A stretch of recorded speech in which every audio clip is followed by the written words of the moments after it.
Well, came down on Diddy. So much stuff's coming out, and so much stuff's about to come out. It's this is what kills me. When guys go to court or they get a lawyer, and Diddy's gonna have the best of the best lawyers. The shit they say in them opening statements, I'd be like, Diddy's lawyer literally, they painted. He painted. I didn't know if he was talking about Diddy or Joel Osteen. With the opening statement, he's a loving family man. It was just all this good stuff, And then he goes, he's looking forward to his day in court. And I went, nobody looks forward to going to court. I don't think a judge looks forward to going to court. Whether you're innocent, you're guilty, you're a defendant, you're a prosecutor, nobody looks forward to their day in court. And I'm not talking about the people working. I'm talking about the people you're defending yourself or you're going after somebody. No, I've never went to court and went like, I can't wait to get to court today. So when he said that, I was like, nobody looks forward to going to court. What are you talking about? But I think this is so much bigger than just Diddy. I don't know what they said they found 1,000 bottles of lube at one of his homes. I'm going, oh my God. I don't even know where to go with that. That's such a slippery slope. That's such a sticky situation. I'm just like, 1,000 bottles? And then rumors he had videos in every room, and I'm going, I know there's so many people that stepped down. Once he got arrested, they denied his bail. I'm going, there's so many people. So there's some people right now are like, oh shit. And that's the worst. The worst is not knowing. We've all had those times in our lives where your stomach drops. You're like, the worst though is not, once it's out there, like, okay, it's like my divorce. Once it was out there, I was like, shit, but it's out there. All right, now I can deal with it. And then when the cheating stuff came out, I go, okay, it's out there. I can deal with it. What's worse is not knowing, wondering if it's going to get out. Then you're like, that's when your stomach drops. You're like, oh man, come on. Okay, I'll tell you a couple road stories that I've never shared before. Like I said, I'll tie this back into Diddy, but there was one time we was in San Francisco. We was at Cobb's, this is probably, 10 years ago. Me and my openers. And I don't know how these two girls ended up at our show in Sacramento, but I think we met them at the show. After the show, we all went to like a bar nightclub in the city. And then one of the girls just got trashed. So I told my guy, guys, I'm going to my room. I can't be seen like holding this girl while she throws up. I said, make sure she's good. I go, but I got to head back. So my guys was make sure this girl was good. She was yakking all over the place right when we left the club. So I caught an Uber back to the hotel, which was only a couple blocks away. And then I got back. My guys were calling me.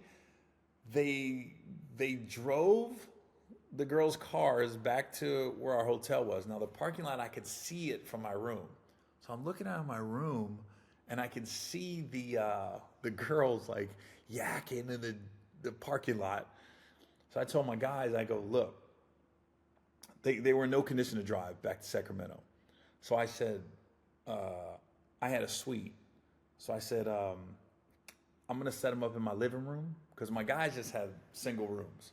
I said, I'm going to set them up in the living room. So I got all my valuables in my room. So I had this little living room and the couch pulled out into a bed, pulled it out, got some water, got a bucket.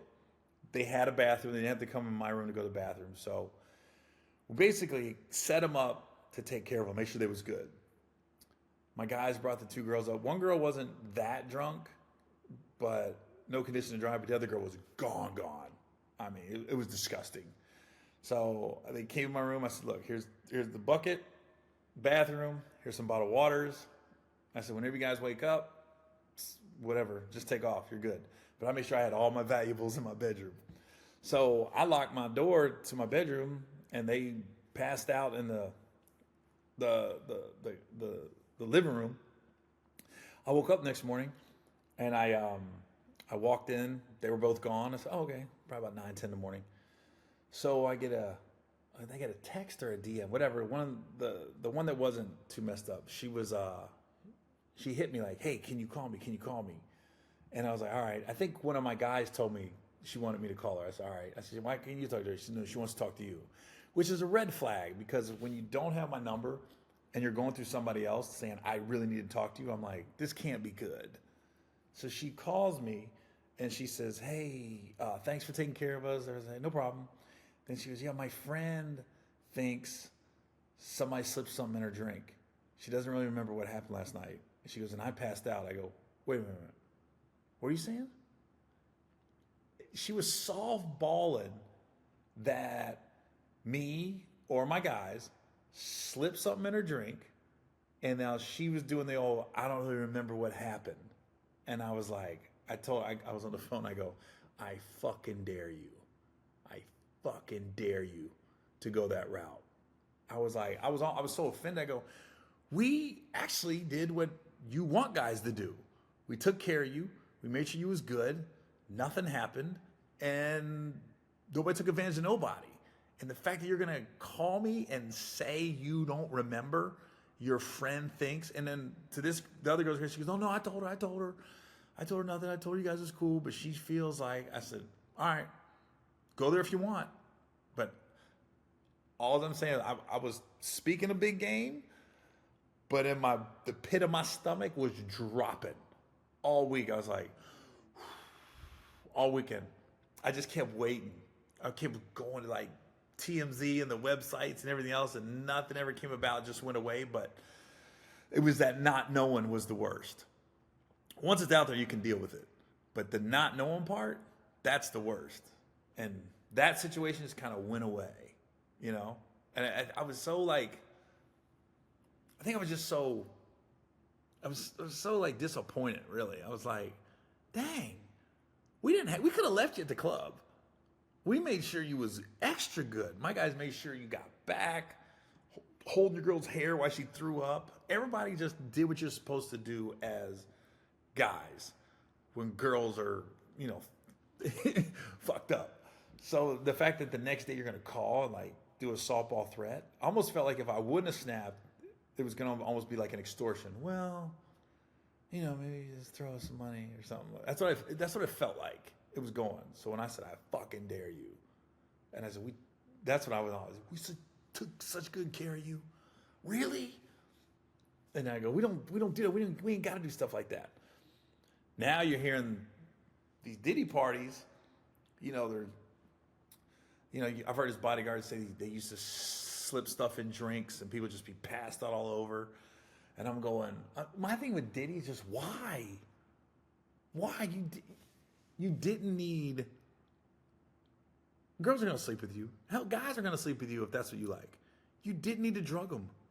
You didn't need to have, at one point you wonder when it's enough. One point it had to get to a point where he was just, I've heard, I'm trying to word this right. I've heard stories like guys get so many girls, they start off with one girl, then they get 2 girls, then it goes to 3, then it goes to 4, and then they're bored with girls, so they switch over to guys. I've heard stories like that. Thank God I haven't ever had that problem. I can't see it happening, but I've heard. I was like, how does that happen? So I don't know if that's what happened with Diddy. Was he always gay? Was he always just bi? I don't know, but I know right now there's people in their mansions, in their penthouses doing this. Oh man, I hope it doesn't come out. And that's the worst. Once it's out there, you can start spinning it and whatever. But when you don't know and you don't want to tell on yourself, so you're just kind of stuck. God, this is gonna be like O.J. Simpson all over again. Did he go into court? How about this? How about that first Diddy prison photo? Not the first one, the second one. The first one, he still probably got the Beijing. And because remember during COVID, Diddy was gray. He was growing into beards and it was gray. So I'm pretty sure he's gray. So that second prison picture, we're going to find out, does he got the George Jefferson? Does he? Sometimes I wonder about that in prison. Like, I know a lot of guys in my business that are super gray or balding, and that, you got the money, you got the resources, you can cover it up. But if you go to prison, all that comes out. Because everybody was bagging on the Tory Lanez headshot. I didn't think it was that bad, honestly. I was like, they was making fun of his hair. I was like, it wasn't that bad. But, you don't have the resources. You don't get the Beijing. You don't get the hair club for men. You got to deal with it. So that second picture, I'm sorry I'm smiling, but I think it's going to be a good one. So yeah, there's going to be some heads rolling. If you thought Epstein Island was bad, I just can't imagine. Because you got to realize, Epstein Island, when Epstein happened, that was like the elite of the elite. It was a private island and everything. Diddy was more accessible. So all this crazy shit that was happening was at his house. My thing is, why do you have like unregistered weapons? And there's just so much going on. I'm going, oh, dude, you had the liquor company, you had the record label. I mean, you've been in movies. You could always go on tour. You had the clothing line. He had so much. So clearly he has a good business mind. But I'm going, at what point do you be like, I want to do some illegal shit? Illegal. It's almost like some people, it's just in them. Like, a couple examples, like, if you ever deal with a scammer, they're the worst people to deal with because they're so worried about being scammed. Even when you're doing legitimate business with them, they still have all these questions. They're so worried about they're getting done wrong because they do so many people wrong. And so you wonder, like, Diddy's got some of that mentality. And then you also got I always say there's no difference between a drug kingpin and someone running a Fortune 500 company. The only difference is their upbringing. That's the only difference. Because some people just got it in them. They're going to be leaders. They're going to be hustlers. They just have a way of telling people what to do, and people do it. And the only difference is their upbringing. So clearly Diddy, he's kind of like in the middle. He's kind of like the mentality of the drug kingpin and the private school good home. He's right in the middle of it. I've never seen anybody be that much of a legitimate businessman in the public eye, but also got all these rumors about him. The murders. There's so many people around him that have just died mysteriously or violently and unsolved, though. Like, nobody ever found out who killed him. So it's gonna get interesting. I've been at parties where Diddy was at. Never been to a Diddy party, but obviously I've heard stories. In the entertainment business, you always hear stories. So if half of the stories that I've heard in my life are true, it's not for me to say. Like Kat said, Diddy likes to party. Sometimes you got him tell no. So it's gonna be an interesting couple weeks with this.